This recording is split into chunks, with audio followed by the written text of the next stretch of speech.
Hello everyone, it's Whoopi and welcome back to my YouTube channel, and if you are new here, welcome to this corner of the internet. Today I don't even want to mince my words. I'm literally going through the books I've read so far in 2025, so buckle up and let's get into it. Firstly, I'd just like to point out that some of these are rereads, which I actually think was a really good idea on my part, if I do say so myself. Some of them were for reasons which will become clearer later down the line.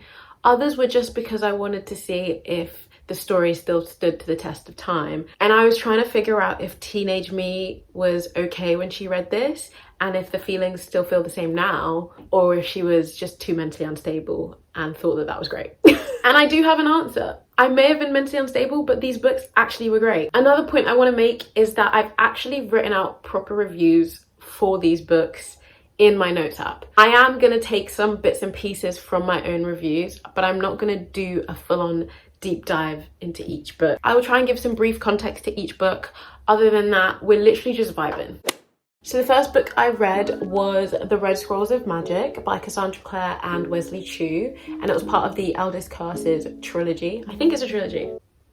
Anyways, book one of the trilogy. This is a reread. Kind of knew what I was getting into, but I haven't read it in like 3 or 4 years. And I just got gifted the second book at Christmas for this trilogy. So I thought, why not reread it so I understand where I'm at in the story, what the characters have been through, etc, etc. This is part of the Shadowhunters Chronicles / Shadowhunter world. So if you know of any other Cassandra Clare books, then you'll know that all these characters have a lot of life in them and they have a lot of story to them. So it's so easy for her to like pick and choose which characters she wants to focus on. This centers around Magnus and Alec, and that's all I need to say. It was classic, it was calm, I loved it.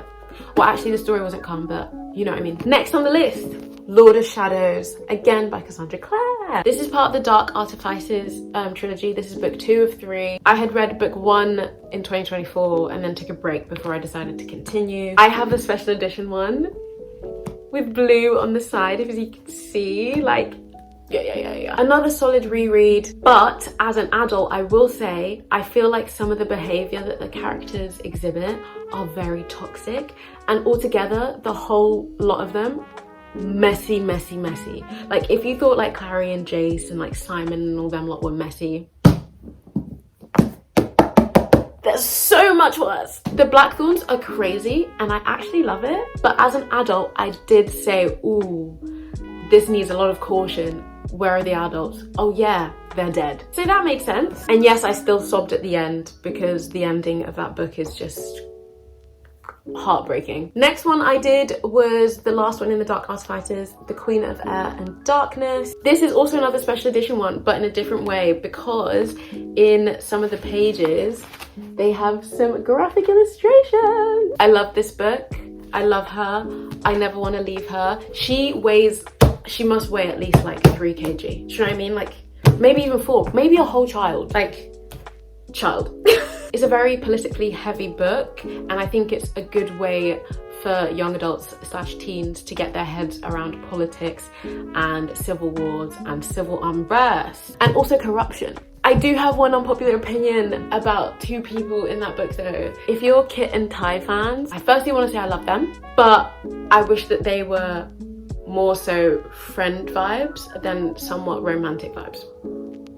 I said what I said. Lost Book of the Y. This is the first new read. Yes. As you can see, she's quite small. I would say that about a third / almost halfway through this book, I was like, wait, these don't feel like the characters I know and love. And I think it's because I could start to decipher between Wesley and Cassandra's writing sometimes. And I was like, I don't think Clary would say that. I don't think Simon would do that. And because of that, it made it a bit harder to get into this, so I took my time reading this. But about halfway through, I was like, oh, these are my characters, I love them, and I want to see where the story goes. And thank you for the entertainment. Next up, The Nightingale. I talked about this when I was reading it on some of my videos, but guys, this is so heartbreaking. This is about 2 French sisters, pre-World War II, at the beginning of World War II, during it, and then post-World War II. And then like in the 90s and looking back on life. And I kid you not, I think the last chapter or 2 chapters, I was crying every page. And I'm not even joking, like I was fully sitting there just like, I didn't even bother using tissue because I was like, my eyes are just gonna keep leaking. It was such a difficult read, not because it's badly written, just because of the matter and womanhood, and I hate evil people. Okay, I don't hate. Jesus says to love. Jesus says to love. But I just find it so frustrating when people in power tend to not care about the people who aren't in power. Who said that? Who said that? Another thing that I wanted to mention quickly was that both of the sisters annoyed me. They annoyed me for different reasons.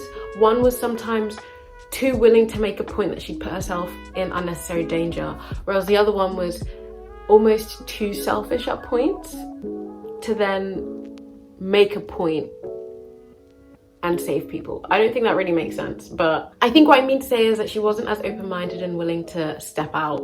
Like, she was giving Slytherin and her sister was giving Gryffindor. Same family. And because of that, I really appreciate it because it shows humanity and how we all have our flaws. And it was nice to see characters flawed in a way that wasn't like, oh, she's not a good fighter. Like, it was like, oh, she can sometimes make the wrong decision because she wants to save her own skin. You know what I mean? Next up. Yep. Summarize on the Reaping. Do I even need to say anything else? I don't think so. And yes, I have the hardback special version. Main takeaway from this book is don't believe everything you see at face value or you hear at face value. Propaganda is everywhere. Literally everywhere. Think about things from multiple sides. And am I okay? Genuinely, am I okay? I did not cry once reading this book. I just dissociated.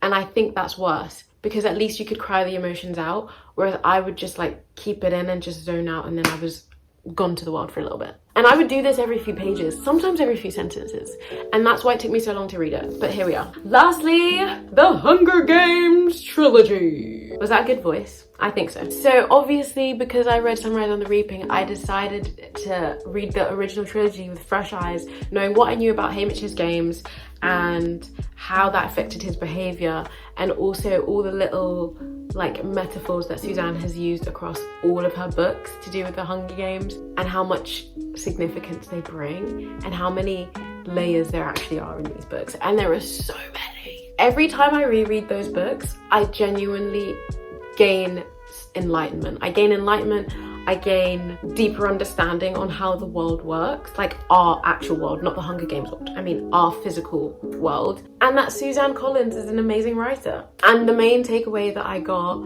was that rebellion can take time and that's okay.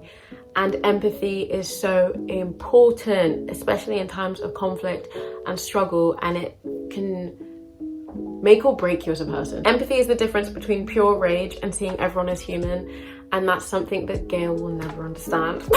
Sorry. And that's all the books I've read so far. I'm currently reading Babel and I'm excited, although it has been a very slow start for me. I think it's because it's such a lot of intellectual text and I haven't got my head into the world of Babel yet. Like, I'm not sat in it yet. Do you know what I mean? Give me like another chapter and I think I'll be there. I think the writing is good. There have been heartbreaking moments already and I'm only like 32 pages in, so that's great. That's enough yapping from me. I hope that if you've read these books, you feel seen, because I have also read these books and it's always nice to know a fellow bookworm has read a book that you like. Enjoy your weekend / your week, and I hope to see you soon. Bye.